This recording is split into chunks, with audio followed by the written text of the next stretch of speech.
Students, एक बार आपका फिर स्वागत है।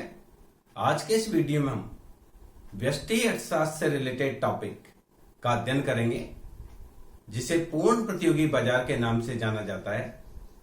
पूर्ण प्रतियोगी बाजार क्या होता है, इसकी क्या क्या विशेषताएं हैं, पूर्ण प्रतियोगी बाजार में मांग वक्र किस प्रकार का होता है, इन सब चीजों का अध्ययन हम आज के इस वीडियो में करेंगे। तो पूर्ण प्रतियोगी, जैसा कि हमने अपने पिछले वीडियो में देखा था, बाजार वह स्थान होता है जहां क्रेता और विक्रेता एकत्र होकर वस्तुओं और सेवाओं का क्रय विक्रय करते हैं।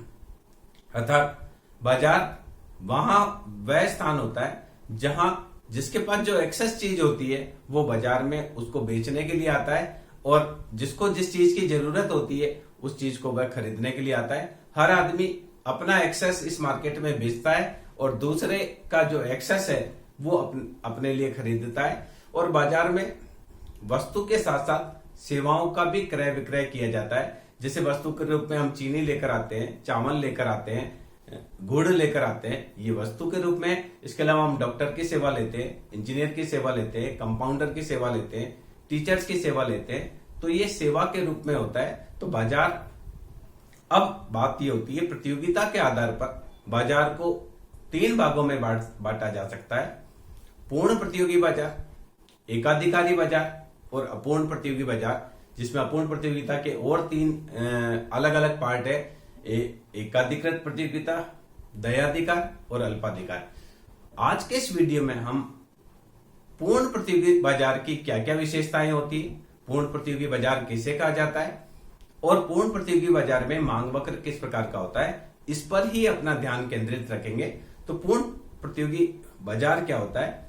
पूर्ण प्रतियोगी बाजार वह बाजार है जिसमें किसी वस्तु के बहुत सारे क्रेता होते हैं और बहुत सारे विक्रेता होते हैं। दोनों पक्षों को बाजार की पूर्ण जानकारी होती है, जिससे दोनों पक्षों में स्वतंत्र प्रतियोगिता होती है और किसी वस्तु का मूल्य पूरे बाजार में समान होता है। न वस्तु मात्रा व गुण में समान होती है, वरन पूरे बाजार में वस्तु का मूल्य समान होता है। यानी ये ऐसी स्थिति है जिसमें क्रेता और विक्रेताओं में गला काट प्रतिस्पर्धा होती है, और इसके चलते किसी वस्तु का मूल्य पूरे बाजार में एक ही समान होता है। ऐसे बाजार को पूर्ण प्रतियोगी बाजार कहते हैं। हम मार्केट में केले लेने जाते हैं तो आप कहीं से भी केले खरीदें, अगर एक केले वाला 30 रुपए किलो दे रहा है तो आप 20 से पूछेंगे, 10 से पूछेंगे, सबके सब 30 रुपए किलो देंगे। आप आलू लेने जाते हैं तो आलू से आपको ये नहीं पता चलता है कि आलू श्यामलाल के खेत के हैं या रामलाल के खेत के हैं। हर वस्तु मात्रा व गुण में समान है। और अगर एक विक्रेता 20 रुपए किलो आलू दे रहा है तो आप 20 विक्रेता से भी पूछेंगे तो सभी 20 रुपए किलो आलू बताएंगे। जहां आलू का होलसेल गोडाउन है उसके बाहर भी 20 रुपए किलो होगा, और उससे थोड़ा दूर भी जाएंगे तो आलू आपको 20 रुपए किलो मिलेगा। यानी वहां पूर्ण प्रतियोगी बाजार ऐसा बाजार है जिसमें बहुत सारे विक्रेता है। एक विक्रेता अगर चाहता है कि मैं थोड़ा महंगा बेचूं तो उसकी वस्तु नहीं बिकेगी, क्योंकि उपभोक्ता है वो दूसरे विक्रेता पर जाकर वस्तु खरीद लेगा। तो इस वजह से पूर्ण प्रतियोगी बाजार में किसी वस्तु का मूल्य संपूर्ण बाजार में समान रहता है। श्रीमती जॉन रॉबिन्सन ने पूर्ण प्रतियोगिता को परिभाषित करने का प्रयास किया है। उनके अनुसार पूर्ण प्रतियोगिता बाजार की वह स्थिति है जिसमें किसी विक्रेता का मांग वक्र पूर्ण लोचदार होता है। इसका अर्थ है कि बहुत सारे क्रेता होते हैं और बहुत सारे विक्रेता होते हैं। इस कारण किसी वस्तु का मूल्य संपूर्ण बाजार में समान होता है, और जब मूल्य समान होता है तो इसका जो मांग वक्र बनाया जाता है वो क्षैतिज अक्ष पर होता है। उसके बारे में हम चर्चा करेंगे। अर्थात ये जो स्थिति है पूर्ण प्रतियोगिता की, उसमें बहुत सारे बेचने वाले हैं और बहुत सारे खरीदने वाले हैं। कोई भी फर्म आ सकती है और कोई भी फर्म जा सकती है। तो हम देखिए पूर्ण प्रतियोगिता की विशेषताओं के बात में करते हैं। पूर्ण प्रतियोगी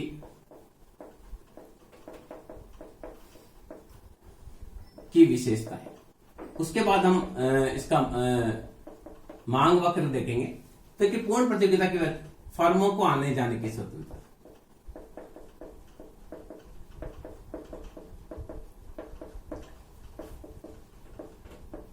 सबसे पहली विशेषता पूर्ण प्रतियोगी बाजार की यह होती है कि इसमें कोई भी फर्म आ सकती है और कोई भी फर्म जा सकती है। मान लीजिए आलू बेचने में पूर्ण प्रतियोगिता है, तो कोई भी जो मिर्ची बेच रहा है, टमाटर बेच रहा है, भिंडी बेच रहा है, वो अगले दिन आलू बेच सकता है। और कोई जो आज आलू बेच रहा है, कल गोभी और भिंडी या टमाटर बेच सकता है। कोई भी फर्म आ सकती है और कोई भी फर्म जा सकती है।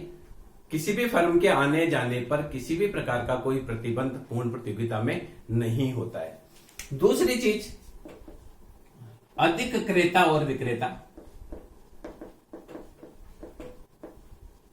पूर्ण प्रतियोगिता बाजार में बहुत सारे खरीदने वाले होते हैं, साथ में बहुत सारे बेचने वाले भी होते हैं।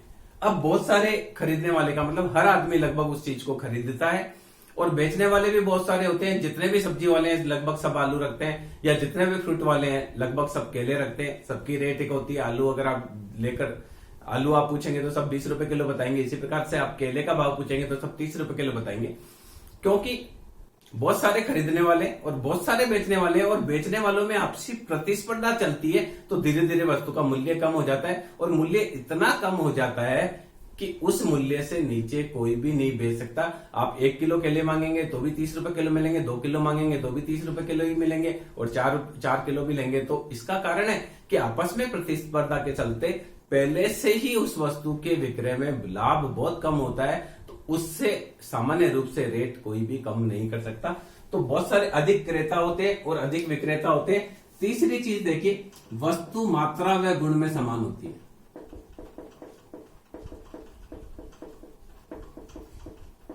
यानी हम केले देखकर ये नहीं कह सकते कि ये केले किसकी दुकान से खरीदे गए हैं, ये श्यामलाल के खेत से आए हुए हैं या रामलाल के खेत से आए हुए हैं, क्योंकि लगभग सभी विक्रेताओं का जो प्रोडक्ट होता है वो होमोजीनियस होता है, यानी समरूप होता है। या इसी प्रकार से हम आलू को देखकर ये नहीं कह सकते कि आलू एक्स खेत के हैं, वाई खेत के हैं, जेड खेत के हैं। अर्थात ऐसे प्रोडक्ट, इसमें ऐसा प्रोडक्ट होता है जो मात्रा व गुण में लगभग समान होता है। इस कारण से इसमें विभेद किया जाना संभव नहीं होता है। कोई भी फर्म आ जा सकती है, कोई भी फर्म जा सकती है। बहुत सारे क्रेता होते हैं, बहुत सारे विक्रेता होते हैं। वस्तु मात्रा व गुण में समान होती है। चौथा देखिए, क्रेताओं को बाजार की पूर्ण जानकारी होती है।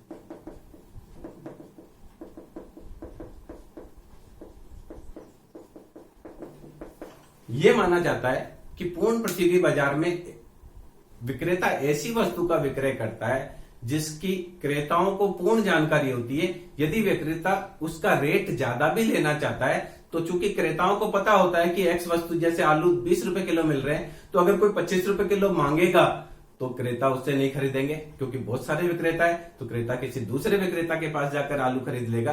तो कहने का तात्पर्य है कि ये ऐसा मार्केट होता है जिसमें क्रेताओं को पूर्ण जानकारी होती है कि आलू का रेट क्या है, या केले का रेट क्या है, या चीनी का रेट क्या है। इसके अलावा देखिए, इसमें विज्ञापन पर व्यय नहीं किया जाता है।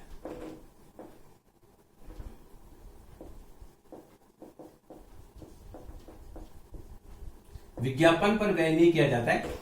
अब देखिए, हमारे यहाँ चीनी, हमारे यहाँ 25 पैसे की अल्पाइन लिबेट टॉफी आती है, उसका भी विज्ञापन आता है। 1 रुपए का शैंपू आता है, उसका भी विज्ञापन आता है। पर सामान्य रूप से आपने चीनी का विज्ञापन नहीं देखा होगा। क्यों? कि चीनी में इतनी प्रतिस्पर्धा है कि बहुत कम लाभ के रूप में विक्रेता के पास बचता है।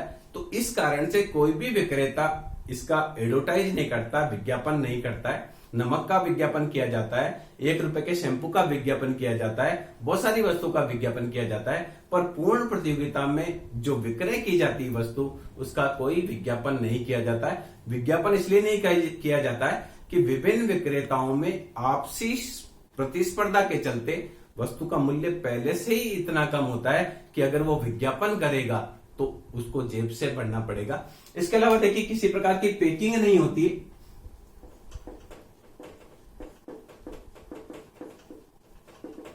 पैकिंग या ब्रांड नहीं होता है।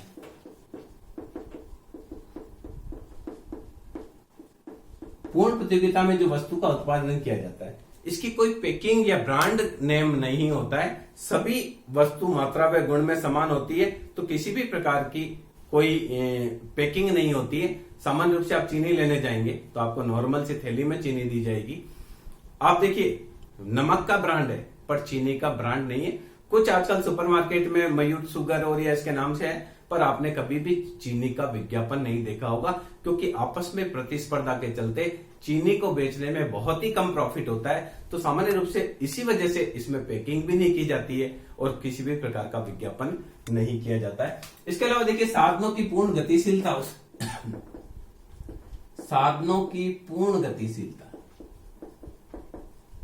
पूर्ण प्रतियोगिता में जो वस्तु होती है उसमें साधनों की पूर्ण गतिशीलता होती है, यानी इस प्रोडक्ट के उत्पादन में जो भी साधन लग रहे हैं वो आ भी सकते हैं और जा भी सकते हैं। कोई भी मजदूर चाहे तो वो चीनी के उत्पादन में शामिल हो सकता है और वापस जा सकता है। इसी प्रकार से विक्रय में भी कोई भी फर्म आ सकती है और कोई भी फर्म जा सकती है। तो पूर्ण प्रतियोगिता में हम ये कहेंगे कि उत्पादन के साधनों में पूर्ण प्रतिस्पर्धा होती है।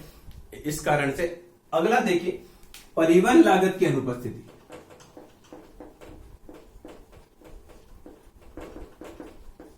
परिवहन लागत की अनुपस्थिति, आप देखिए पूर्ण प्रतियोगिता में यह माना जाता है कि परिवहन लागत नहीं होती है।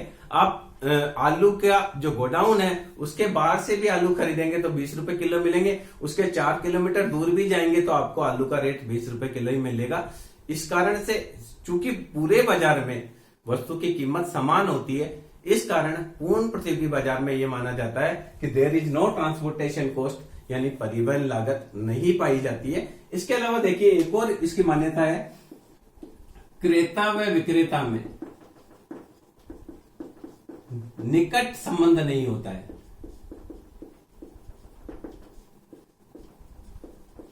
यानी क्रेता और विक्रेता में आपस में कोई निकट संबंध नहीं होता है, अर्थात क्रेता किसी दुकान विशेष से जुड़ा हुआ नहीं होता है कि मुझे तो उसी से खरीदनी है। क्रेता उसी से खरीदना चाहता है जो उसको कम मूल्य पर देता है, यानी क्रेता और विक्रेता में कोई निकट संबंध नहीं होता है। क्रेता जो वाजिब रेट पर या जो कम रेट पर देना चाहता है देता है उसी के पास जाता है। यही कारण है कि इस प्रतियोगिता में कोई भी विक्रेता ज्यादा रेट नहीं रख सकता। सामान्य रूप से होता क्या है, हम किसी दुकान विशेष से जुड़ जाते हैं और उसी से सामान लेना चाहते हैं, तो वो दुकान वाला भी ये समझ जाता है कि मेरे से सामान लेगा, तो सामान्य रूप से वो क्या करता है, दूसरों को चीनी अगर 38 रुपए किलो दे रहा है तो हमको 40 रुपए किलो देने की कोशिश करेगा। पर पूर्ण प्रतियोगी बाजार में यह माना जाता है कि क्रेता और विक्रेता में कोई निकट संबंध नहीं होता है, यानी जो भी विक्रेता है, विक्रेता हर क्रेता को एक ही रेट पर देगा, क्योंकि उसके पास इससे ज्यादा गुंजाइश ही नहीं है कि किसी के लिए कम दे दे, किसी के लिए ज्यादा दे दे, क्योंकि उसका लाभ ही इतना कम होता है कि वह इससे ज्यादा कोई चेंज कर नहीं सकता। इसके अलावा देखिए परिवहन लागतों की अनुपस्थिति की हमने बात करी, क्रेता और विक्रेता। अब एक और देखिए मांग वक्र क्षैतिज होता है, इसकी बात हम अलग से करेंगे। चूंकि कीमत समान होती है, हम इसमें लिख देते हैं वस्तु की कीमत संपूर्ण बाजार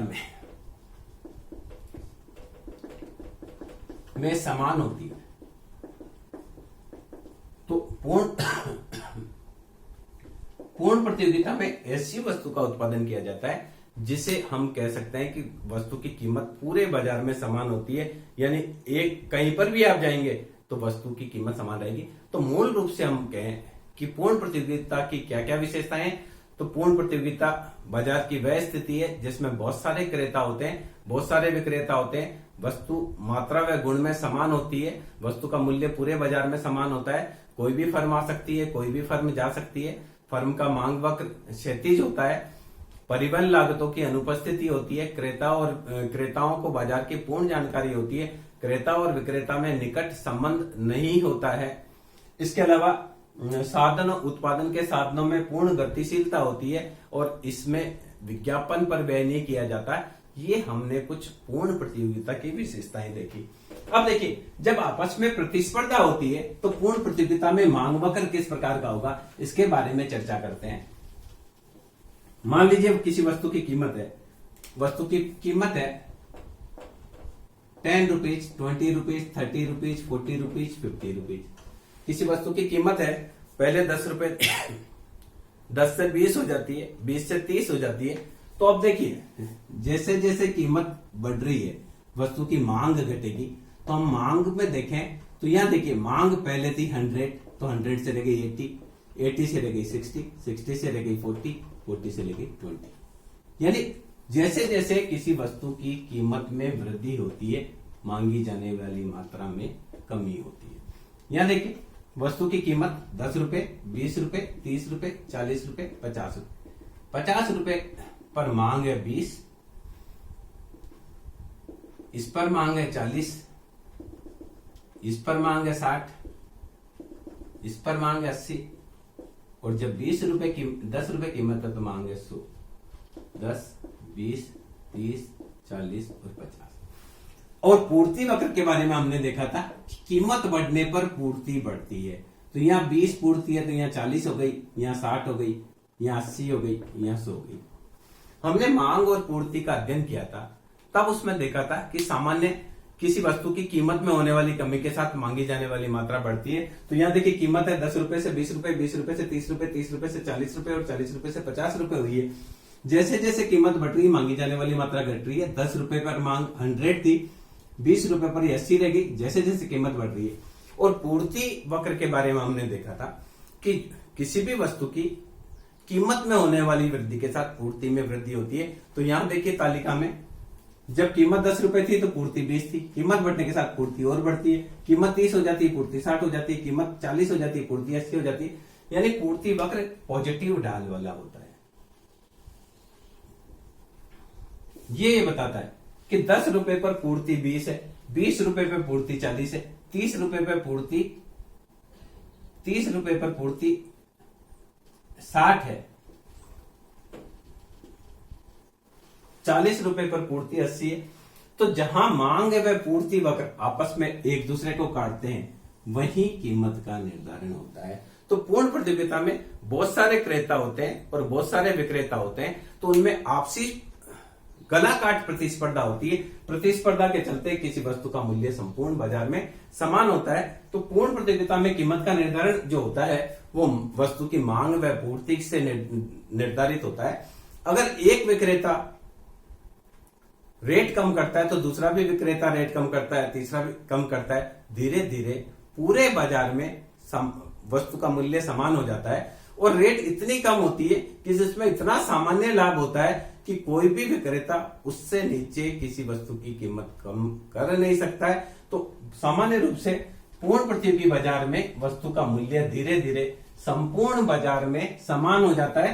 किसी समय में पूर्ण प्रतियोगिता में असामान्य लाभ हो रहा होता है, तो चूंकि फर्मों को आने जाने की स्वतंत्रता होती है, तो अगले दिन कुछ फर्में और आ जाती है, कुछ फर्में और आ जाती है, तो उत्पादन बढ़ जाता है या बिक्री के लिए इकाइयां बढ़ जाती है, उससे वस्तु की कीमत घट जाती है। यदि किसी समय पूर्ण प्रतियोगिता में अल्पकाल में हानि हो रही है तो कुछ फर्में तो हानि को सहन करती है, कुछ फर्में छोड़कर चली जाती है। जब फर्में कुछ छोड़कर चली जाती है तो वस्तु की पूर्ति घट जाती है, पूर्ति घटने से वस्तु की कीमत बढ़ जाती है और सामान्य रूप से पूर्ण प्रतियोगिता में हमेशा सामान्य लाभ की ही प्राप्ति होती है, यानी कीमत एक समान रहती है और सभी फर्मों को थोड़ा सा ही प्रॉफिट प्राप्त होता है। क्योंकि कोई भी फर्म आ सकती है और कोई भी फर्म जा सकती है, तो अगर ज्यादा प्रॉफिट होगा तो नई फर्में आ जाएगी, उत्पादन बढ़ जाएगा। अगर हानि होगी तो कुछ फर्में हानि को सहन करेगी, कुछ छोड़कर चली जाएगी, तो दीर्घकाल में पूर्ण प्रतियोगिता में सामान्य लाभ की ही प्राप्ति होती है। तो अब देखिए पूर्ण प्रतियोगिता में कीमत समान रहती है, तो औसत आगम व सीमांत आगम किस प्रकार के होंगे? वस्तु 1, 2, 3, 4, 5, 6 कीमत इसमें समान रहती है। 10 rupees, 10 rupees, 10 rupees, 10 rupees, 10 rupees, 10 rupees. तो टोटल रेवेन्यू बराबर होता है प्राइस गुणा क्वांटिटी। ये प्राइस है, ये क्वांटिटी है, तो टोटल रेवेन्यू होगा 10, 20, 30, 40, 50, 60। मार्जिनल रेवेन्यू बराबर चेंज इन टोटल रेवेन्यू बटा चेंज इन क्वांटिटी। तो देखिए 10, 20 से 10 गया, 10, 30 से 20 गया, 10, 40 से 30 गया, 10, 50 से 40 गया, 10, 60 से 50 गया, 10। एवरेज रेवेन्यू, टोटल रेवेन्यू में क्वांटिटी का भाग देंगे तो एवरेज रेवेन्यू प्राप्त होगा। तो 10 में 1 से डिवाइड किया, 20 20 में 2 का भाग देंगे, 30 में 3 का भाग देंगे, 40 में 4 का भाग देंगे, 50 में 5 का भाग देंगे, 60 में 6 का भाग देंगे। तो देखिए पूर्ण प्रतियोगिता में मांग वक्र जो है, इसको मांग वक्र कहते हैं, एवरेज रेवेन्यू बराबर डिमांड का। तो यहां देखिए 10 ही रहेगा। वस्तु की इकाइयां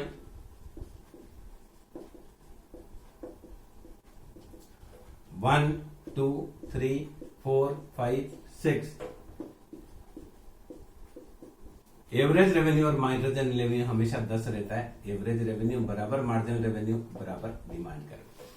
तो ये इस प्रकार से जो पूर्ण प्रतियोगिता होती है, पूर्ण प्रतियोगिता में बाजार का मांग वक्र जो होता है वो क्षैतिज पड़ी हुई रेखा होती है, चाहे क्वांटिटी Q1 है, चाहे क्वांटिटी 2 है, चाहे क्वांटिटी 3 है, चाहे क्वांटिटी 4 है, हमेशा कीमत एक ही रहती है। इस कारण से पूर्ण प्रतियोगिता में मांग वक्र क्षैतिज पड़ी रेखा की बात ही होता है। तो ये इस वीडियो में हमने ये जाना कि पूर्ण प्रतियोगिता किससे कहा जाता है। सामान्य रूप से बाजार की वह स्थिति जिसमें बहुत सारे क्रेता होते हैं और बहुत सारे विक्रेता होते हैं, उनकी आपस में प्रतिस्पर्धा के चलते किसी वस्तु का मूल्य संपूर्ण बाजार में समान होता है। कोई भी फर्म आ सकती है, कोई भी फर्म जा सकती है और वस्तु इस प्रकार की होती है जो मात्रा व गुण में समान होती है। तो सामान्य रूप से इस प्रकार की प्रतियोगिता को पूर्ण प्रतियोगिता कहा जाता है। अगर हम व्यवहार में देखें तो वास्तव में पूर्ण प्रतियोगिता पाई नहीं जाती है।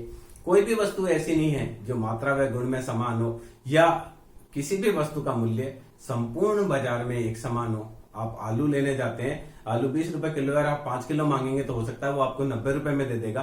केले 30 रुपए किलो है, आप 5 किलो केले लेने जाते हैं तो हो सकता है वो आपको 140 रुपए किलो में दे देगा। कहने का तात्पर्य यह है कि वास्तव में पूर्ण प्रतियोगिता एक काल्पनिक विचार है जो कि वास्तव में नहीं पाया जाता है। एक केवल सैद्धांतिक विचार है। रियलिटी में न तो पूर्ण प्रतियोगिता पाई जाती है, न ही एकाधिकार पाया जाता है। एकाधिकार क्या होता है उसका अध्ययन हम अपने नेक्स्ट वीडियो में करेंगे। मैं समझता हूं इस वीडियो के माध्यम से आप समझ पाए होंगे कि पूर्ण प्रतियोगिता किससे कहा जाता है। पूर्ण प्रतियोगिता की स्थिति में मांग वक्र किस प्रकार से डिसाइड होता है। धन्यवाद।